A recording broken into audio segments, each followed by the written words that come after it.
السلام علیکم خواتین و حضرات، یہ پروگرام ہے دین و دانش اور اس میں ہمارے مستقل مہمان کی حیثیت سے جناب غامدی صاحب تشریف رکھتے ہیں۔ خواتین و حضرات، آپ کے علم میں ہے کہ اس پروگرام میں ہمارا معمول یہ رہا ہے کہ ہم جمعے کے روز بالخصوص دین کے بنیادی علم کے بارے میں غامدی صاحب سے استفادہ کرتے تھے، لیکن پچھلے کئی ہفتوں سے ملک کی صورتحال پر ہم نے غامدی صاحب سے اپنے اس حصے میں بھی وہی سوالات کیے جن کے بارے میں لوگ اکثر ہم سے بات کیا کرتے تھے۔ وہ صورتحال گو ایک جگہ پہنچ چکی ہے اور اس سے متعلق ہم نے کم و بیش سارے ضروری سوالات کر لیے ہیں، لیکن چونکہ آپ ہمیں اس بارے میں مزید کالز بھی کر سکتے ہیں، ای میل بھی بھیج سکتے ہیں، تو آج ہم لوٹ رہے ہیں اپنے اس جمعے کے معمول کے طرف۔ غامدی صاحب، ہم اس سے پہلے گفتگو کر رہے تھے آپ سے جب، تو نبوت تک بات پہنچی تھی، یعنی اللہ پر ایمان کے بعد پھر انبیاء پر ایمان، اور یعنی وہ جو ایمان کی تفصیلات ہیں اس پہلو سے، اس میں ختم نبوت کا زیر بحث تھا مسئلہ۔ ختم نبوت کو ذرا ہم تازہ کر لیں کہ ختم نبوت سے اصل میں کیا مراد ہے؟ اللہ تعالیٰ نے جو نبیوں اور رسولوں کا سلسلہ شروع کیا، اس کا مقصد کیا تھا، یہ بات قرآن مجید سے معلوم ہو جاتی ہے۔ بالعموم تو ہمارے ہاں لوگ خود مقاصد متعین کرتے ہیں، لیکن قرآن مجید ہمارے پاس اللہ کی ایک ایسی کتاب ہے کہ جس سے پہلے پوچھنا چاہیے کہ اللہ تعالیٰ نے اگر کوئی کام کیا ہے یا کوئی معاملہ کیا ہے تو اس میں ان کے پیش نظر کیا ہے۔ اللہ تعالیٰ نے نبوت کا مقصد یہ بتایا ہے کہ انسان کو جو میں نے اس کی فطرت میں الہام کر کے ہدایت دی تھی، اس ہدایت کو نمایاں کرنے، اس کی تذکیر کرنے، اس کو انسان کے شعور میں بیدار کرنے اور اس درجے تک بیدار کر دینے کے لیے میں نے نبیوں کا سلسلہ شروع کیا کہ اس کے بعد انسان کے پاس کوئی عذر پیش کرنے کے لیے باقی نہ رہ جائے۔ تو اس کو قرآن مجید دو تعبیرات میں ادا کرتا ہے۔ ایک یہ کہ ہدایت کو اس کے اتمام تک پہنچا دیا جائے، یعنی ہدایت کو پورا کر دیا جائے، اتمام ہدایت، اور دوسرے یہ کہ اتمام حجت کر دیا جائے، یعنی اللہ کی طرف سے ایسے طریقے سے بات واضح کر دی جائے کہ کوئی انسان اس معاملے میں دوسری رائے پیش کرنے کی پوزیشن میں نہ رہے۔ تو یہ اتمام ہدایت اور اتمام حجت یہ نبوت کا مقصود ہے۔ اللہ تعالیٰ نے اس کے لیے جو قرآن سے اس کی تاریخ معلوم ہوتی ہے، دو طریقے اختیار کیے۔ پہلا طریقہ یہ اختیار کیا کہ ہر قوم میں، ہر بستی میں ایک پیغمبر بھیجا۔ قرآن مجید یہ بتاتا ہے کہ ان میں زیادہ تر رسول بھیجے گئے، ان کے ذریعے سے ان بستیوں پر اللہ کی حجت پوری کی گئی اور پھر اللہ کا عذاب ان بستیوں پر آ گیا۔ اس کی ایک تفصیل ہمارے پاس تورات میں بھی ہے اور قرآن مجید میں بھی ہے۔ صحیح۔ دوسرا دور وہ ہے جس میں سیدنا ابراہیم علیہ السلام کی پوری ذریت، ان کی پوری اولاد کو اس منصب کے لیے منتخب کر لیا گیا۔ قرآن مجید اس کو بیان کرتا ہے سورہ آل عمران میں کہ ان اللہ اصطفیٰ آدم و نوح و آل ابراہیم و آل عمران علی العالمین، یعنی میں نے اس منصب کے لیے پہلے آدم و نوح کو، اس میں گویا ایک انڈیویجول کے پیسے مثال کی حیثیت سے دو پیغمبروں کا ذکر کر دیا کہ پہلے میں نے انفرادی حیثیت سے پیغمبروں کا انتخاب کیا اور پھر پوری ذریت ابراہیم کو منتخب کر لیا کہ نبوت اس میں بھیجی جائے اور ان کے ذریعے سے دنیا میں اللہ کی حجت، وہ اور ان کی اولاد، وہ اور ان کی اولاد۔ اس مقصد کے لیے ایک پورا علاقہ اللہ تعالیٰ نے خاص کیا، یعنی پوری دنیا میں خدا کی ہدایت کی نمائندگی کون کریں گے، اس کے لیے ان کا انتخاب کیا گیا، اور ایک علاقہ بھی اللہ تعالیٰ نے خالی کرا لیا پورا کا پورا۔ اس میں فلسطین کا علاقہ منتخب کیا گیا بنی اسرائیل کے لیے، جو سیدنا ابراہیم کی اولاد کی ایک شاخ ہے، اور عرب کا علاقہ منتخب کیا گیا بنی اسماعیل کے لیے جو ایک دوسری شاخ ہے۔ دونوں جگہ ان کو ہدایت کی گئی کہ وہ ایک معبد تعمیر کریں، اللہ کی عبادت گاہ تعمیر کریں جو پوری دنیا کے لیے توحید کا مرکز بنے، یہاں بیت المقدس اور وہاں بیت الحرام۔ تو اس طریقے سے پوری دنیا کے عین وسط میں ایک حصے کا انتخاب کر کے اللہ تعالیٰ نے نبوت کی دعوت وہاں برپا کر دی، تاکہ ایک پوری قوم کے اندر اللہ کے دین کا ظہور ہو، اس کی شریعت کا ظہور ہو، اور وہ لوگوں کے سامنے اتمام حجت کا ذریعہ بنے۔ انسانی تاریخ کے پھر دو دور ہیں۔ ایک دور وہ ہے جس کو آپ پری ہسٹورک کہتے ہیں، یعنی اس میں ایک جگہ کی بات دوسری جگہ اس طرح منتقل نہیں ہو رہی تھی، اگلی نسلوں کو بھی منتقل نہیں ہو رہی تھی۔ ہم بھی آپ دیکھیں نا تو تاریخ کا ایک دور وہ ہے کہ جس کو ذرا تاریخی میں محسوس کرتے ہیں، وہ ایسے نہیں ہے اس کے بارے میں زیادہ جیسے کہ ہم بعد کے دور کو دیکھتے ہیں۔ پھر وہ دور شروع ہوا کہ جو اصل میں تاریخ کا دور ہے، جو تاریخ کی روشنی میں ہے، جس میں پوری سرزمین جو اللہ تعالیٰ نے بنا رکھی ہوئی ہے اس تک دعوت پہنچ سکتی ہے، پیغام پہنچ سکتا ہے۔ یہ دور ہے کہ جس کی ابتدا رسول اللہ صلی اللہ علیہ وسلم سے ہوئی ہے، یعنی جس کو آپ تاریخ کا روشن دور کہتے ہیں۔ اگرچہ تھوڑا سا یہ پہلے شروع ہو گیا تھا، لیکن یہ پوری طرح تاریخ کی روشنی میں رسالت مآب صلی اللہ علیہ وسلم کے زمانے ہی میں آیا۔ چنانچہ دیکھیے کہ 500 سال پہلے سیدنا مسیح علیہ السلام کی بعثت ہوئی ہے، ان کی شخصیت کو بھی پری ہسٹورک سمجھا جاتا ہے۔ تو عین تاریخ کی روشنی میں جب نبوت آ گئی تو پھر اس کے بعد یہ ممکن ہو گیا کہ اب ہدایت کا اتمام اور حجت کا اتمام دونوں عالمی سطح پر ہو سکتے ہیں۔ جب عالمی سطح پر ہو گئے تو نبوت ختم کر دی گئی۔ تو نبوت کے ختم کرنے کا مطلب یہ ہے کہ اب اللہ تعالیٰ اس کی ضرورت محسوس نہیں کرتے کہ وہ پیغمبر بھیجیں، ان پر اپنا کلام نازل کرے اور ان کے ذریعے سے اتمام حجت کیا جائے، کیونکہ رسالت مآب صلی اللہ علیہ وسلم کے ذریعے سے اللہ تعالیٰ نے جو جزا و سزا دنیا میں برپا کی وہ بھی ایک تاریخی واقعہ بن گئی۔ آپ عاد اور سمود کے واقعات کو تاریخ میں پڑھتے ہیں، لیکن وہ اس طرح تاریخی واقعات نہیں رہے کہ جن کی جزیات تک موجود ہوں۔ تو رسالت مآب صلی اللہ علیہ وسلم کے ذریعے سے اللہ تعالیٰ نے جو جزا و سزا برپا کی، چونکہ وہ بالکل تاریخ کی روشنی میں آ گئی، تو اب انسانوں کو کسی آزمائش میں ڈالنے کی ضرورت باقی نہیں رہی، چنانچہ نبوت ختم کر دی۔ ٹھیک ہے ہم صاحب، یہ جو دو باتیں آپ نے فرمائی ہیں، اتمام ہدایت اور اتمام حجت، اس میں سے اتمام حجت پر ہم تھوڑی سی بات بعد میں کریں گے، اور ہدایت کے بارے میں پھر ذرا تفصیل سے انشاءاللہ بات کریں گے۔ ہمارے ساتھ رہیے گا خواتین و حضرات، ایک بریک کے بعد حاضر ہوتے ہیں۔ ناظرین محترم، یہ پروگرام ہے دین و دانش، اس میں ہم گفتگو کرتے ہیں غامدی صاحب سے اور آپ کی لائیو کالز ہوتی ہیں۔ ہمارے ساتھ دوست ہیں مقدس صاحب۔ السلام علیکم۔ السلام علیکم ڈاکٹر صاحب۔ جی حضور، کیا حال ہے آپ کا؟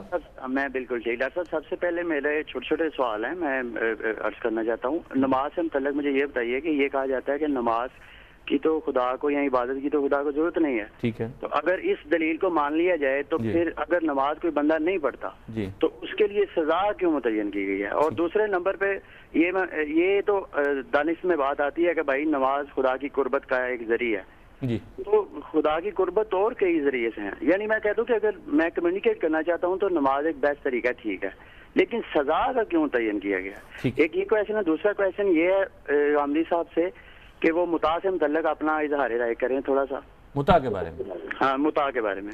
تیسرا یہ کہ یہ کہا جاتا ہے کہ خدا انسان کا ایک ایک امر جو ہے وہ خدا کی عطا کی ہوئی طاقت یا ان کی نعمت سے ہوتا ہے، تو جب یہ معاملہ ہے تو پھر احتساب بھی تو اسی ہستی سے ہونا چاہیے نا جس کی طاقت سے یہ تمام امور ہو رہے ہیں۔ ہم تو بے بس ہیں، یعنی ہمیں نہ طاقت دی جائے ہم نہیں کرتے کچھ، تو جب طاقت دی ہے تو پھر احتساب بھی اسی ہستی کا ہونا چاہیے۔ ٹھیک ہے، پلیز، بہت شکریہ جناب۔ اچھا مقدس صاحب، تھوڑا سا انتظار کیجیے گا، غامدی صاحب ہم وہ بات مکمل کر لیں اپنی۔ ختم نبوت میں ایک حصہ تو ہے نا، جیسے آپ نے فرمایا کہ اتمام حجت کا، وہ تو نبی کریم کے ساتھ ہو گیا، وہ تو اب آگے نہیں چل رہا نا؟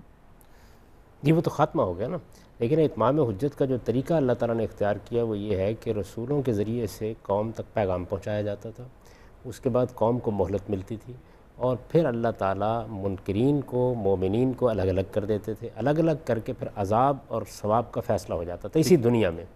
یہ گویا اللہ تعالیٰ کی طرف سے اپنی حکمت کا ظہور تھا۔ اصل میں نبیوں کی دعوت کیا ہے؟ نبیوں کی دعوت یہی ہے نا کہ ہم کو ایک دن قیامت میں پیش ہونا ہے، وہاں حساب و کتاب ہوگا، وہاں معاملات اس طرح خلط ملط نہیں ہوں گے، بلکہ وہ لوگ جو اللہ تعالیٰ کے سچے بندے ہیں وہ الگ کر دیے جائیں گے، منکرین کو الگ کر دیا جائے گا، اور پھر وہاں پر ثواب یا عذاب کا فیصلہ کیا جائے گا۔ یہ فیصلہ رسولوں کے ذریعے سے اس دنیا میں کر کے دکھا دیا جاتا تھا۔ مختلف قوموں کے ساتھ یہ معاملہ ہوتا رہا۔ قرآن مجید نے اس کو بیان کیا ہے کہ ہم نے ہر امت کے اندر ایک رسول بھیجا، اور جب وہ رسول آ جاتا تھا قضی بینہم بالقسط، پھر اسی دنیا میں ان کا فیصلہ سنا دیا جاتا تھا پورے انصاف کے ساتھ۔ یہ چیز رسالت مآب صلی اللہ علیہ وسلم کے معاملے میں آخری مرتبہ دنیا کی تاریخ میں ہوئی، اور پھر یہ واقعہ تاریخ کو منتقل ہو گیا۔ یعنی اب یہ واقعہ ایسا نہیں ہے کہ اس کو دہرانے کی ضرورت ہو، یہ واقعہ اپنی جزیات کے ساتھ منتقل ہو گیا ہے کہ اللہ کے پیغمبر نے دعوت پیش کی، اس کے بعد یہ بتایا کہ میرے ذریعے سے جزا و سزا برپا ہوگی، پھر یہ جزا و سزا عملاً دنیا میں برپا ہوئی، منکرین کو سزا دی گئی، اور مومنین کے لیے استخلاف کا، خلافت کا فیصلہ کر دیا گیا، اور دنیا کی حکومت ان کو عطا کر دی گئی۔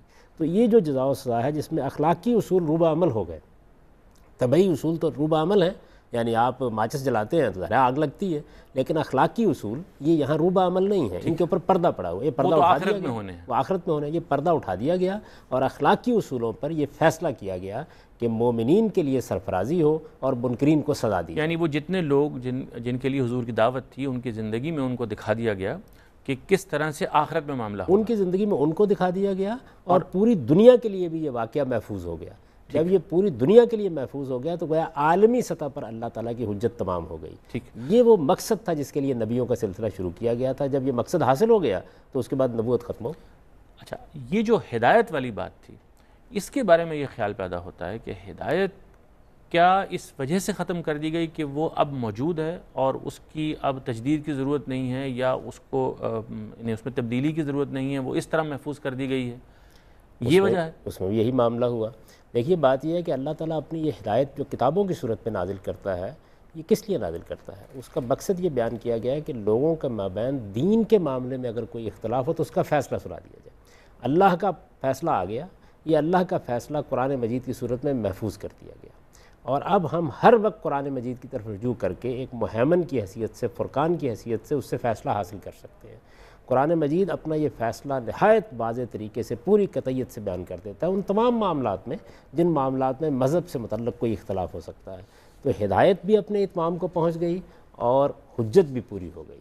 جب یہ دونوں معاملات ہو گئے تو اب کوئی وجہ نہیں تھی کہ نبوت کے سلسلے کو جاری رکھا جا سکے، چنانچہ اللہ تعالیٰ نے اعلان کر دیا کہ اب نبوت ختم ہو گئی ہے، قیامت تک اب محمد الرسول اللہ صلی اللہ علیہ وسلم ہی ہدایت کا ماخذ ہے، ہدایت کا مرکز ہے، اب انہی سے دین حاصل کیا جائے گا اور انہی کی سند پر کسی چیز کو دین قرار دیا جائے گا۔ یہ جو لفظ آتا ہے قرآن میں خاتم کا، خاتم النبیین، اس کا صحیح مفہوم کیا ہے؟ مہر، جس کو آپ سیل کہتے ہیں، اچھا، سیل آف دی پروفٹس، انگریزی زبان میں اگر اس کا ترجمہ آپ کریں، ہمارے ہاں چونکہ مہر دو معنی میں استعمال ہوتی ہے، ایک ہی لفظ ہے لیکن مفہوم دو ہوتے ہیں، ایک سیل کے معنی میں اور ایک سٹیمپ کے معنی میں۔ تو سیل کے مفہوم میں یہ خاتم کا لفظ استعمال بند کر دینے کے لیے، خاتم النبیین نبیوں کی مہر ہے، مطلب یہ ہے کہ نبوت کے سلسلے پر مہر لگا کے اس کو ہمیشہ ہمیشہ کے لیے بند کر دیا گیا۔ اور سٹیمپ کے معنی میں پھر کیا اس کا مطلب ہوا؟ اگر کوئی شخص اصرار کرے، یہاں سٹیمپ کے معنی میں ہے نہیں، یہ خاتم النبیین میں یہ مہر سیل کے معنی میں، اسی لیے جب انگریزی میں آپ اس کا ترجمہ کرتے ہیں تو سیل آف دی پروفٹس کے الفاظ میں ترجمہ کرتے ہیں۔ ٹھیک، تو سیل آف دی پروفٹس میں تو کوئی امکان ہی نہیں ہے نا اس بات کا۔ کوئی آدمی اصرار کر سکتا ہے کہ جی وہ مہر کیوں نہیں ہے، تو اس صورت میں بھی نبوت کے خاتمے ہی کے لیے یہ آیت دلالت کرے گی، کیونکہ پھر رسالت میں آپ صلی اللہ علیہ وسلم کی تصدیق چاہیے نبی کو ماننے کے لیے۔ یہ تصدیق پچھلے نبیوں کے لیے تو اللہ تعالیٰ کی طرف سے ہو گئی قرآن مجید کے ذریعے سے، آنے والے کسی پیغمبر کی نہ کوئی پیشین گوئی ہے، نہ آپ نے کسی کی تصدیق کی، نہ کسی کے بارے میں بتایا، اس لیے یہ سلسلہ ختم۔ اس کا مطلب یہ ہے کہ کوئی اگر دعویٰ کرے کسی بھی قسم کا تو پھر اس کو یہ بتانا پڑے گا کہ رسول اللہ کی تعلیمات میں یا قرآن میں کہیں وہ بات ہو جو اس کے آنے کے بارے میں ہمیں بتائے۔ یہ پوری صراحت سے قرآن مجید میں اس کا نام لے کے پیشین گوئی ہونی چاہیے تھی، اس کے سوا نہیں ہو سکتا۔ ہمیں کوئی اطلاع اس بارے میں نہیں، ہمیں کوئی اطلاع نہیں، نہ صرف یہ بلکہ یہ اعلان کر دیا گیا کہ نبوت ختم ہو گئی۔ رسالت میں آپ صلی اللہ علیہ وسلم نے اس کی وضاحت میں یہ فرما دیا کہ لم یبق من النبوت الا المبشرات، یعنی نبوت میں سے کوئی چیز باقی نہیں رہی، صرف مبشرات رہ گئے ہیں۔ لوگوں نے پوچھا مل مبشرات، یہ مبشرات کیا ہیں؟ آپ نے فرمایا یہی ہے کہ کسی آدمی کو کوئی اچھا خواب آ جائے۔ تو وحی کا سلسلہ، الہام کا سلسلہ بند ہو گیا ہمیشہ کے لیے۔ اب قیامت تک آپ کے پاس آپ کی عقل ہے رہنمائی کے لیے، اور قرآن مجید اور پیغمبر صلی اللہ علیہ وسلم کی ہدایت ہے، اس کے علاوہ کوئی چیز اب قابل التفات ہی نہیں رہی دین میں۔ یہ ایک اور اہم ہے ٹاپک کہ کسی وقت آپ سے بات کریں، اگر ابھی سوال نہ ہوئے زیادہ، کہ جو لوگ تو دعویٰ کرتے ہیں ہمارے ہاں، تو کشف کا دعویٰ بھی کرتے ہیں، الہام کا دعویٰ بھی کرتے ہیں، خدا کے ساتھ ایک رابطے کا دعویٰ بھی کرتے ہیں، اور یہ بظاہر معلوم ہوتا ہے کہ نیک لوگوں کو غالباً یہ اچیومنٹ حاصل ہوتی ہے، یا وہ اس کے لیے تگ و دو کرتے ہیں تو ان کو کوئی رسپانس ملتی، تو یہ سب غلط ہے۔ دیکھیے بات یہ ہے کہ انسانی نفس ایک پوری دنیا ہے۔ آپ جب چلے کرتے ہیں، مراقبے کرتے ہیں، تو انسانی نفس کی اس دنیا کے ساتھ آپ کا رابطہ ہو جاتا ہے۔ اس میں انسان بہت سی چیزوں کو محسوس کرتا ہے، اور بہت سے معاملات ایسے ہیں کہ جس کو آپ کشف و الہام سے تعبیر کر سکتے ہیں۔ لیکن جب اللہ کے پیغمبر نے یہ اعلان صریح الفاظ میں کر دیا، اور اللہ کے آخری پیغمبر نے یہ اعلان کیا کہ اس طرح کی کوئی چیز بھی باقی نہیں رہی سوائے اچھے خواب کے، تو ظاہر ہے کہ کسی اور چیز کی طرف اب التفات نہیں کیا جا سکتا۔ یہ ایک صحیح روایت ہے، اور اس کے بعد کوئی وجہ یہ بخاری کی روایت ہے، یہ مسلم کی روایت ہے، رسالت مآب صلی اللہ علیہ وسلم کا اعلان ہے، اور اگر آپ غور کریں تو ختم نبوت کے بعد یہی ہونا بھی چاہیے تھا۔ یعنی ختم نبوت سے پہلے تو اللہ کے نبی آ رہے تھے، اگر کوئی اس طرح کا معاملہ ہو تو وہ اس کی تصویب کر سکتے تھے یا اس کی تردید کر سکتے تھے۔ اب یہ سلسلہ بند ہونا چاہیے تھا، اس لیے کہ نبوت کو اپنی حقیقت میں اگر ختم نہ کیا جائے تو پھر تو صرف نام ختم کیا آپ نے، تو وہ حقیقت کے لحاظ سے ختم ہو گئی ہے۔ یہ بات خاتم النبیین سے بھی معلوم ہوتا ہے کہ مہر لگا دی گئی، یعنی اس چیز پہ مہر لگا دی گئی، کیا صرف دعویٰ کرنے پر، اس کی حقیقت ہی ختم ہو گئی۔ اور حضور نے اگر کوئی کسر باقی رہ گئی تھی تو اس کی وضاحت صاف لفظوں میں کر دی کہ لم یبق من النبوۃ الا المبشرات، کوئی چیز باقی نہیں۔ ہاں صاحب اجازت دیجیے، صبا صاحبہ ہیں لاہور سے، السلام علیکم۔ جی میں ایک سوال ہے، جی فرمائیے۔ ایک حدیث کے مطابق رسول اللہ کے بعد ایک حدیث ہے کہ اگر ہیلو جی فرمائیے، ہم سن رہے ہیں آپ کی بات، ارشاد کیجیے۔ کہ اگر رسول اللہ کے بعد کوئی نبی ہوتا تو وہ عمر ہوتا، تو اس حدیث کا کیا مطلب ہے؟ اچھا ٹھیک ہے، بہت شکریہ آپ کے سوال کا۔ ہم سب یہ جو مقدس صاحب کے سوالات تھے، لیکن وقت ہو گیا بریک کا. خواتین حضرات سوال شروع کریں گے تو دیر ہو جائے گی. بریک کے بعد انشاءاللہ اور سوال بھی ہوں گے اور یہ جواب ہمارے ساتھ.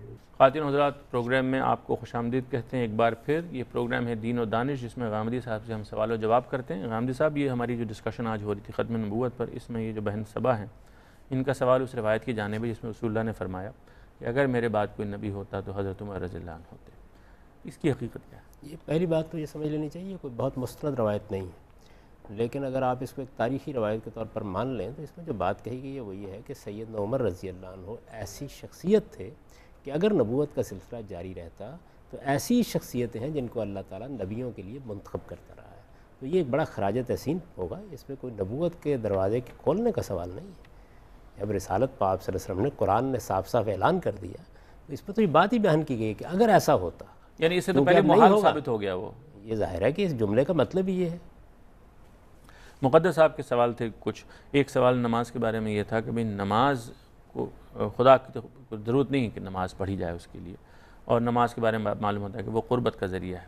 تو یہ چیزیں جس نوعیت سے اس طرح سامنے آتی ہیں تو پھر یہ سوال ہوتا ہے کہ پھر سزا کیوں ہے اس کو چھوڑنے پر؟ یہی وجہ ہے کوئی سزا اللہ تعالیٰ نے بیان نہیں کی. یعنی نماز کی تاکید بہت کی ہے. یہ اللہ کا حق ہے.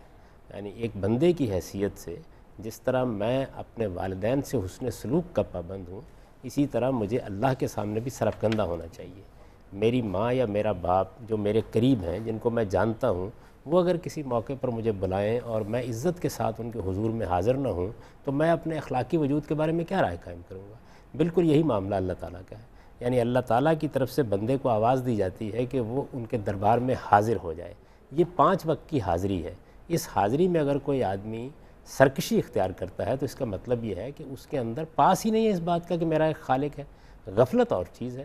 تو یہی وجہ ہے کہ اللہ نے اس پہ کوئی سزا نہیں بیان کی پورے قرآن مجید میں، حدیثوں میں بھی نہیں بیان ہوئی، بلکہ رسالت میں آپ صلی اللہ علیہ وسلم نے جو بات بیان کی وہ یہ ہے کہ اگر آدمی نماز کا اہتمام کر کے خدا کی بارگاہ میں جاتا ہے تو اللہ کا اس کے ساتھ عہد ہے کہ ایک مومن کی حیثیت سے اس کے ساتھ معاملہ کیا جائے، اور اگر وہ ایسا نہیں کرتا تو پھر اس کے اور خدا کے درمیان معاملہ ہے، دیکھیے وہ کیا کرتا ہے. تو اسی وجہ سے اس چیز کو نہیں بیان کیا، بلکہ زور اس بات کے اوپر دیا ہے کہ یہ خدا کا حق ہے، اس کو پہچانو. 5 وقت اللہ تعالیٰ کی طرف سے بلایا جاتا ہے، تمہیں جا کر اپنے پورے وجود کے ساتھ اس کے سامنے جھک جانا چاہیے. تو یہ تو میرا معاملہ ہے، اللہ کو اس کی کوئی ضرورت نہیں ہے. میرے اخلاق، میرے والدین کو مثال کے طور پر میری کوئی ضرورت نہیں ہے، تو کیا اس کے بعد مجھے ان کی خدمت، ان کی محبت اور ان کی عزت ہر چیز سے دستبردار ہو جانا چاہیے؟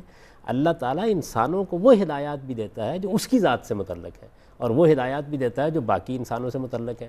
تو انسان کا اخلاقی وجود کیا ہے؟ اخلاقی وجود یہ ہے کہ انسان اپنے گرد و پیش میں جتنے لوگ بھی پائے جاتے ہیں ان کے ساتھ صحیح رویہ رکھے. تو ذات خداوندی ان میں سب سے بڑھ کر ہے، اس لیے کہ وہ ہمارا خالق ہے، ہمارا مالک ہے، یہ ساری نعمتیں اس کی دی ہوئی ہیں. تو بندہ اس کا شکر گزار کیوں نہ ہو؟ دیکھیے رسالت میں آپ صلی اللہ علیہ وسلم کو اطمینان دلا دیا گیا کہ آپ کے لیے تو جنت کی بشارت ہے، لیکن اس کے بعد بھی اللہ تعالیٰ کی عبادت میں آپ مصروف رہے. اور جب لوگوں نے پوچھا تو فرمایا افلا اکون عبدا شکورا، میں خدا کا شکر گزار بندہ بن کر نہ رہوں. تو میری تو یہ سمجھ میں کبھی نہیں آتا جب لوگ یہ سوال کرتے ہیں کہ آپ کی 24 گھنٹے کی زندگی میں 8 گھنٹہ بحیثیت مجموعی بنتا ہے 5 نمازوں کو جو فرض کی گئی ہیں، آپ خدا کی بارگاہ میں حاضر نہیں ہو سکتے اور اس میں یہ ہندی کی چندی کرنے کی کوشش کرتے ہیں. یہ تو بڑی عزت کی بات ہے کہ میں اپنے پورے وجود کے ساتھ 5 وقت اپنے مالک کے سامنے سرفگندہ ہو جاؤں. ہم صاحب اس میں ایک سوال ذہن میں آ رہا ہے لیکن میں کرتا ہوں بعد میں. آپ سے ایک سوال اور سن لیں. سارہ صاحبہ السلام علیکم. السلام علیکم ڈاکٹر صاحب. میرا سوال تھوڑا سا شاید موضوع سے ہٹ کر ہو، لیکن مجھے یہ پوچھنا ہے کہ کیا قادیانیوں کے ساتھ ہمارا رویہ جو ہے وہ دعوتی لحاظ سے درست ہے؟ اچھا جی بہت شکریہ. ہم صاحب پچھلے سوال کے بارے میں یہ تھا کہ یہ کیا نہیں کہتے ہمارے فقہا، اور شاید قرآن سے بھی اشارہ ملتا ہے اس بات کا، کہ جو نماز نہیں پڑھتا اس کے کچھ حق ہیں جو پھر قوم کے ایک فرد کی حیثیت سے ختم ہو جاتے ہیں. اس کا دنیا سے تعلق ہے. آخرت کے معاملے میں تو کوئی چیز بیان نہیں کی اللہ تعالیٰ نے، یعنی دنیا کی سزا تو ہے ساتھ رکھا ہے. دنیا میں تو یہ بیان کیا گیا ہے کہ اگر مسلمانوں کا کوئی اجتماعی نظم قائم ہوتا ہے اور لوگ اس میں مسلمان کی حیثیت سے اپنے حقوق چاہتے ہیں، مسلمان کی حیثیت سے بھی کچھ حقوق ہے نا آپ کے. مثلا یہ کہ آپ کو مسلمانوں کے قبرستان میں دفن کیا جائے، آپ کی میراث مسلمانوں کے طریقے پر تقسیم کی جائے، آپ کے نکاح و طلاق کے معاملات مسلمانوں کے طریقے پر مانے جائیں، آپ کسی مسلمان عورت سے نکاح کرنا چاہیں تو اس میں کوئی رکاوٹ پیدا نہ کی جائے. یہ مسلمان کی حیثیت سے میرے حقوق ہیں جو دنیا میں مجھ کو حاصل ہے. تو اگر میں نماز نہیں پڑھتا تو میں ان حقوق کا مطالبہ نہیں کر سکتا. اور یہ واپس اٹھائے جا سکتے، یہ اٹھائے جا سکتے. ٹھیک ہے، ہم سب موضوع سے بارے ہی میں وہ سوال انہوں نے کر دیا ہے قادیانی حضرات کے بارے میں۔ یہ قادیانی حضرات کے بارے میں ہمارے یہاں عموماً ایک منفی رویہ ہے، ہم عام طور سے بہت کچھ ان کے ساتھ خلا ملا پسند نہیں کرتے۔ آپ کے خیال میں اس میں کیا مشورہ دیں گے آپ؟ نہیں دیکھیے، ہمارے ہاں ایک فیصلہ کر دیا گیا اور ان کو ایک اقلیت کی حیثیت دے دی گئی، اس لحاظ سے ان کے حقوق کا احترام کرنا چاہیے۔ معاملہ کرنے کا کیا مطلب ہے، یعنی ملنا ملانا، دعوت دینا، پیغام پہنچانا، ان کی بات سننا، شائستگی اور عزت کے ساتھ اپنی بات کہنا، یہی ایک مسلمان کا رویہ ہونا چاہیے۔ علمی فکری اختلافات جہاں کہیں بھی ہوں، وہ مذہب میں بھی آخری درجے میں ہو سکتے ہیں۔ ویسے تو مسیحی بھی ہمارے مسلمان بھائی ہیں، یہود بھی ہمارے مسلمان بھائی، ایک زمانے کے مسلمان ہیں نا، یہ پیغمبروں کو ماننے والے ہیں۔ رسالت مآب صلی اللہ علیہ وسلم کا انہوں نے انکار کر دیا اور ان حضرات نے ایک نئی نبوت کا اقرار کر لیا، تو اس لحاظ سے وہ ہم سے الگ ہو گئے، اور یہ الگ ہونے کا فیصلہ بھی انہوں نے خود کیا۔ ایسا نہیں کہ مسلمانوں نے پہلے کیا، ان کی جانب سے ابتدا ہوئی، انہوں نے پہلے یہ فیصلہ کیا کہ وہ مسلمانوں سے الگ ہوں گے، ان کا نماز جنازہ مسلمانوں سے الگ ہوگی، ان کے دوسرے معاملات جتنے ہیں نکاح طلاق کے وہ مسلمانوں سے الگ ہوں گے، یہ فیصلہ انہوں نے کیا۔ اور دوسروں کو غیر مسلم بھی انہوں نے قرار دیا، انہوں نے کہا کہ جو آدمی بھی نئی نبوت پر ایمان نہیں لاتا وہ کافر ہے، تو تکفیر بھی ان کی طرف سے ہوئی۔ یہ سارا معاملہ ہو گیا، چلیے ٹھیک ہے، ہم نے اس بات کو تسلیم کر لیا کہ جس طرح مسیحی ہیں، جس طرح یہود ہیں، اسی طریقے سے یہ بھی ایک گروہ ہے جو مسلمانوں ہی کا ایک گروہ تھا، لیکن بدقسمتی سے نبوت کے معاملے میں ہمارے اور ان کے مابین ایک شدید اختلاف پیدا ہو گیا۔ ان کے ساتھ بھی ہمارا اختلاف کیا ہے، وہ رسالت مآب صلی اللہ علیہ وسلم کی نبوت کو نہیں مانتے۔ ان کے ساتھ ہمارا اختلاف کیا ہے، ایک ایسی شخصیت کو یہ پیغمبر مانتے ہیں جس کے لیے کوئی جواز موجود نہیں ہے۔ تو یہ چونکہ ایک بڑا اختلاف اور بنیادی اختلاف ہے، یہ ہو گیا۔ اب اس کے بعد ان کی الگ حیثیت تسلیم کر لی گئی، اس الگ حیثیت کے لحاظ سے ہم ان سے بات کریں گے، محبت کے ساتھ دعوت پہنچائیں گے، اس موضوع پر بھی گفتگو کریں گے۔ اس کے بعد کوئی پرسیکیوشن کا طریقہ بالکل اختیار نہیں کرنا چاہیے۔ جو زیادتی بھی اس معاملے میں مسلمان بعض اوقات اپنے رویوں میں کرتے ہیں، اس کے لیے وہ خدا کے جواب دہ ہے۔ زیادتی کسی حال میں نہیں ہونی چاہیے۔ علمی اختلاف، فکری اختلاف، خواہ وہ مسیحیوں سے ہو، خواہ وہ یہود سے ہو، خواہ وہ ہندوؤں سے ہو، کسی سے ہو، اس کو علم اور فکر کے دائرے میں رہنا چاہیے۔ اس سے آگے آپ کو کوئی حق اللہ نہیں۔ اور آپ کا اچھا رویہ ہوگا، اچھا نمونہ ہوگا، اچھا تعلق ہوگا، تو کل ہی وہ آپ کی بات سن سکیں گے۔ بات یہ ہے کہ قرآن مجید نے ہم کو بتایا کہ ہمیں اہل کتاب کے ساتھ کیا معاملہ کرنا ہے۔ قرآن مجید نے ہمیں بتایا تو میں انہیں دعوت کیسے دینی ہے، ان کے ساتھ معاملات کیسے کرنے ہیں۔ تو اس طرح ہمارے پاس تو ایک پورا نمونہ موجود ہے جس میں اللہ کی واضح ہدایت ہمارے پاس ہے، اسی جگہ کھڑے ہو کر ہمیں سب معاملات کرنے چاہیے۔ نعیم صاحب السلام علیکم۔ جی وعلیکم السلام۔ جناب سوال ہے جی میرا کہ جو موضوع آپ ڈسکس کر رہے ہیں اسی کے حوالے سے ہے کہ قادیانیوں کی جانب سے یہ کہا جاتا ہے کہ جتنے بھی اس سے پہلے لوگوں نے نبی ہونے کا دعویٰ کیا وہ کوئی کبھی موت نہیں مارا، مار دیے گئے یا کوئی اس طریقے سے وہ مر گئے، لیکن غلام احمد قادیانی جو ہیں وہ کبھی موت مرے۔ اور وہ قرآن ہی کی ایک آیت کا حوالہ دیتے ہوئے کہتے ہیں کہ یہ دیکھیے قرآن میں لکھا ہے کہ اگر کوئی جھوٹا نبی ہوتا تو اس کو مار دیا جاتا، اب کیونکہ وہ کبھی موت مرے ہیں اس لیے اسے وہ ایک دلیل کے طور پر پیش کرتے ہیں، ثبوت کے طور پر، دلیل کے طور پر پیش کرتے ہیں۔ تو اس پر کمنٹس کریں آپ۔ شکریہ جناب۔ نبوت کا ایسا کوئی معیار قرآن میں بیان نہیں کیا گیا۔ قرآن میں سچے نبی کے بارے میں یہ کہا گیا ہے کہ جس کو اللہ تعالیٰ نبوت کے منصب پر فائز کر دیتا ہے، اس کے چاروں طرف پہرا لگا دیتا ہے، وہ جو ہدایت پہنچاتا ہے اس کی پوری پوری نگرانی کی جاتی ہے۔ اور سچے نبی کے بارے میں یہ کہا ہے کہ وہ اگر خدا پر کوئی غلط بات باندھ دے گا تو اس کے نتیجے میں دنیا ہی میں اس کو سزا دی جائے گی۔ یہ بات اللہ کے پیغمبروں کے بارے میں کہی گئی ہے۔ باقی تو دنیا میں لوگ خدائی کا دعویٰ کرتے رہتے ہیں، جیتے بھی ہیں مرتے بھی رہتے ہیں، اس سے کیا فرق پڑتا ہے؟ ٹھیک ہے، یعنی یہ اس کے لیے کوئی دلیل نہیں ہے کہ چونکہ وہ طبعی موت سے اس کو ایسی کوئی بات قرآن مجید نے بالکل نہیں کی۔ دیکھیے بات یہ ہے کہ اگر کوئی آدمی مقرر کیا گیا ہے کسی منصب پر اور وہ اس منصب کے تقاضوں کو پورا نہیں کرتا، کسی کو آپ نے گورنر مقرر کیا ہے، صدر مقرر کیا ہے، وہ اس منصب کے تقاضوں کو پورا نہیں کرتا تو اس کے لیے ایک جزا و سزا کا قانون ہوگا۔ اس کی بہت اچھی مثال خود قرآن مجید میں ازواج مطہرات کے بارے میں، ان کو جب ایک خاص منصب پر فائز کر دیا گیا اور ان کے ساتھ کسی اور کا نکاح بھی ممنوع قرار دے دیا گیا اور ان سے کہا گیا کہ اب وہ پیغمبر کے ساتھ ایک بار فیصلہ کر کے نبوت کے اس کام میں شریک ہو جائیں، تو پھر دیکھیے کیا کہا گیا کہ اب ان کے لیے سزا بھی دوہری ہے، ان کے لیے جزا بھی دوہری ہے۔ تو یہ معاملہ کسی منصب پر فائز ہستی کے بارے میں قرآن مجید نے بیان کیا ہے۔ باقی لوگ جو جی چاہے کہتے رہے، قرآن کا اعلان ہے کہ نبوت ختم ہو گئی، اس کے بعد قرآن کا یہ اعلان ہے کہ جو اصل میں اتمام حجت کرتا ہے، وہ لوگ جو اصل جگہ کو چھوڑ کر دوسری جگہوں سے استدلال کرتے ہیں، میرے نزدیک تو بڑی کمزور مقام پر کھڑے ہیں۔ شکریہ غامی صاحب۔ خواتین حضرات ایک وقفے کی اجازت دیجیے، وقفے کے بعد ہم پھر حاضر ہوں گے، یہ پروگرام ابھی جاری ہے۔ خواتین حضرات پروگرام میں آپ کو ایک بار پھر خوش آمدید کہتے ہیں۔ غامدی صاحب سے سوال ہو رہے ہیں، جو مقدس صاحب کا ایک سوال تھا متع کے بارے میں۔ متع ممنوع ہے اسلام میں۔ اسلام نے یہ بات بہت واضح طریقے میں بیان کر دی ہے کہ صرف بیویاں ہیں جن سے آپ جنسی تعلق رکھ سکتے ہیں. یہ بات سورہ مومنون میں بھی واضح کر دی ہے، سورہ بارج میں بھی واضح کر دی ہے. دونوں مکی صورتیں ہیں. اس وجہ سے یہ تو محض افسانہ ہے کہ ایک زمانے تک اس کی اجازت رہی. لوگ اس بات کو نہیں جانتے کہ کسی چیز کے بارے میں جب ایک بار ایک ہدایت دے دی جاتی ہے تو اس زمانے کے حالات کے لحاظ سے اس کے ابلاغ میں وقت لگتا تھا. یعنی یہ معاملہ تو نہیں تھا کہ آپ ٹیلی ویژن کے اوپر آ کے اعلان کر دیں، لوگوں تک بات پہنچانے میں وقت لگتا تھا. تو بہت سے لوگوں تک تو رسالت مآب صلی اللہ علیہ وسلم کے زمانے ہی میں یہ بات پہنچ گئی. بہت سے لوگ ایسے بھی تھے جن تک یہ بات حضرت عمر کے زمانے تک ابلاغ کے مختلف مراحل سے گزرتی رہی، تو اس سے لوگ استدلال کر لیتے ہیں. ورنہ قرآن اس معاملے میں بالکل واضح ہے کہ یہ صرف بیویاں ہیں جن کے ساتھ آپ یہ تعلق رکھ سکتے ہیں، اور کسی کے ساتھ اس تعلق کی گنجائش نہیں ہے. اس زمانے میں البتہ لونڈیاں موجود تھیں، وہ ایک لعنت تھی جو دنیا میں تھی، وہ ختم ہو گئی، اب اس کو دوبارہ زندہ نہیں کیا جا سکتی. عمران صاحب السلام علیکم. جی وعلیکم السلام جناب. میرا سوال راندی صاحب سے ہے کہ علمی طور پر مرزا غلام احمد قادیانی کے دعوے کے باطل ہونے کی کیا دلیل ہے؟ اچھا جناب، میں سن نہیں سکا یہ سوال. علمی طور سے غلام احمد صاحب قادیانی کے غلط ہونے کی کیا دلیل ہے؟ قرآن مجید جب ختم نبوت کا اعلان کر رہا ہے تو اس کے بعد کسی کی نبوت کے دعوے کو تو قابل التفات ہی نہیں ہونا چاہیے. یعنی قرآن صریح ہے، قرآن واضح ہے، قرآن صاف ہے، صاف طریقے سے یہ بیان کر رہا ہے کہ رسالت مآب صلی اللہ علیہ وسلم نبیوں کی مہر ہے. یہ اب سلسلہ نبوت پر مہر لگ گئی، مہر بند ہو گیا، ہمیشہ کے لیے ختم ہو گیا. قرآن کے اس اعلان کے بعد نبوت کا معاملہ یہ تو نہیں ہے. یا تو آپ قرآن کا انکار کریں، اگر آپ قرآن کو خدا کی کتاب مانتے ہیں تو وہ صریح لفظوں میں یہ بات بیان کر رہا ہے، اس میں کسی دوسری رائے کی گنجائش ہی نہیں ہے. عربی زبان اس کی اجازت نہیں دیتی کہ آپ اس پر کوئی دوسری رائے قائم کرنے کے بارے میں سوچیں بھی. واضح طریقے پر یہ بتا دیا گیا کہ نبوت ختم ہو گئی، نبوت مہر بند کر دی گئی. تو ظاہر ہے کہ اس کے بعد کوئی آدمی اگر نبوت کا دعویٰ کرتا ہے تو کیسے قابل التفات ہو سکتا ہے. میں تو اس سے آگے بڑھ کے یہ کہہ رہا ہوں کہ نبوت کی حقیقت ختم ہو گئی ہے. حضور نے اعلان کر دیا ہے کہ کوئی وحی، کوئی الہام، کوئی خدا کے ساتھ رابطے کا ذریعہ ہی باقی نہیں رہا اس دنیا کے اندر، اور یہی ہونا چاہیے تاکہ کوئی خلط مبس پیش نہ آئے. اللہ کے پیغمبر کی ہدایت ہر آمیزش سے پاک رہے. خدا کی بات صرف قرآن مجید اور رسالت مآب صلی اللہ علیہ وسلم کی طرف منسوب ہو کے دنیا کے سامنے پیش ہو. یہ چیز ہے جس پر مذہب کی بنیاد ہے اب، اور اس کو قرآن نے بھی بیان کر دیا، رسالت مآب صلی اللہ علیہ وسلم اور تا قیامت یہ ایسے ہی رہے. اس کے بعد میں جب یہ بات مجھ پر قرآن سے واضح ہو گئی اور رسالت مآب صلی اللہ علیہ وسلم کے ذریعے سے واضح ہو گئی تو میں کسی کے دعوے کو قابل التفات ہی کیوں سمجھوں گا. صحیح. مقدس صاحب کا تیسرا سوال تھا کہ جب ہم یہ جانتے ہیں کہ خدا کی جانب سے ہر امر کی طاقت انسان کو ملتی تو پھر جواب دہی کے لیے پھر اسی طاقت کو ذمہ دار ہونا چاہیے جس نے وہ طاقت عطا کی. یہ کس نے کہا ہے کہ ہر امر کی طاقت ملتی ہے؟ انسان کو اذن دیا جاتا ہے جو قرآن مجید کے الفاظ ہیں.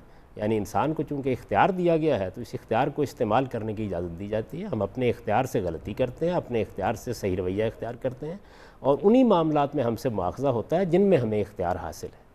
یہ بات قرآن نے واضح کر. کیا ویسے یہ جب کبھی بحث ہوتی ہے تو یہ سامنے آتی ہے بات کہ ہم خود جانتے ہیں اصل میں کہ ہم کس چیز پہ اختیار رکھتے ہیں؟ بہت اچھی طرح جانتے ہیں. اس پر ہمارا پورا دنیا کا نظام چل رہا ہے. یعنی کوئی آدمی کسی کی شکل و صورت پر اس کو سزا دیتا ہے. تم فلاں والدین کے گھر میں پیدا ہو گئے تھے، اس کی بنیاد پر کسی کو کوئی جزا و سزا کی وعید سناتا ہے. ایسا تو نہیں ہوتا نا. اخلاقی معاملات ہیں. آپ جھوٹ بولیں گے، بددیانتی کریں گے، کم تولیں گے. یعنی ہم سزا دیتے ہیں آج اسی بات پر کہ وہ ہم سمجھتے ہیں کہ ایک آدمی ایک ذمہ داری اٹھا سکتا تھا. ہماری پوری دنیا کا نظام اسی پر قائم ہے. یعنی انسان اس میں اتنا واضح ہے کہ اس نے آج تک کبھی اس معاملے میں غلطی نہیں کی. اگر کسی کا دماغی توازن خراب ہو گیا تو الگ بات ہے، لیکن جب تک انسان انسان ہے اسی پر عدالتیں قائم ہیں، اسی پر سارا نظام قائم ہے. اس میں کوئی ابہام نہیں ہے. ہم جانتے ہیں کن معاملات میں ہمیں اختیار ہے اور کن معاملات میں ہمیں اختیار نہیں. صاحب ای میل پہ سلیمان جعفری صاحب نے آپ سے دریافت فرمایا ہے کہ مرنے کے بعد روح کے ساتھ کیا معاملہ ہوتا ہے؟ قرآن مجید نے جو بات بیان کی ہے وہ یہ ہے کہ جو لوگ صالحین ہیں، آخری درجے کے صالحین ہیں، جن کے لیے کسی حساب و کتاب کی ضرورت نہیں ہے، جیسے ہی وہ دنیا سے رخصت ہوتے ہیں تو ان کے ساتھ اللہ تعالیٰ خیر کے معاملات کرنا شروع کر دیتے ہیں. ان کو اللہ کی طرف سے رزق دیا جاتا ہے اور ان کو ایک نوعیت کی روحانی زندگی حاصل ہو جاتی ہے. یہ زندگی کیسی ہوتی ہے؟ قرآن مجید نے اس پر تبصرہ کیا ہے کہ اس کا تم کوئی شعور نہیں رکھتے. دوسرے وہ لوگ ہیں کہ جو سرکش ہو گئے، خدا کے مقابلے میں کھڑے ہو گئے، جیسے فرعون ہے مثال کے طور پر. تو قرآن نے بتا دیا کہ ان کے ساتھ بھی یہ معاملہ ہونا شروع ہو جاتا ہے کہ ان کو صبح و شام بتایا جاتا ہے کہ وہ کس انجام کو پہنچنے والے ہیں. باقی لوگ جو ہیں ان کو سلا دیا جاتا ہے، قیامت میں اٹھائے جائیں گے، حساب و کتاب ہوگا اور اس کے بعد ان کے لیے جنت اور دوزخ کا فیصلہ ہو جائے گا. اچھا، اس کے لیے لفظ قرآن روح استعمال کرتا ہے یا قرآن مجید نفس کا لفظ استعمال کرتا ہے. قرآن اس کے لیے روح کا لفظ استعمال نہیں کرتا، وہ نفس کا لفظ استعمال کرتا ہے. تو اردو میں ہم جو لفظ روح کا بولتے ہیں وہ عربی کے روح کے لفظ سے فرق ہے؟ وہ تو در حقیقت یونانی لفظ سول کا ترجمہ ہم نے کیا ہے. عربی زبان میں روح کا لفظ پھونک کے معنی میں استعمال ہوتا ہے. یعنی لطیف پھونک کو روح کہتے ہیں اور ذرا کثیف پھونک کو تو اس کو نفخ کہتے ہیں۔ تو عربی زبان میں یہ لفظ بالکل مختلف مفہوم میں استعمال ہوتا ہے، جو ہمارے ہاں رائج مفہوم ہے اس میں استعمال نہیں ہوتا۔ بہت شکریہ غامدی صاحب۔ خواتین حضرات، ہمارے آج کے پروگرام کا وقت اب ختم ہو گیا۔ آپ سے پھر ملاقات ہوگی کل، یعنی ہفتے کے روز۔ خدا حافظ۔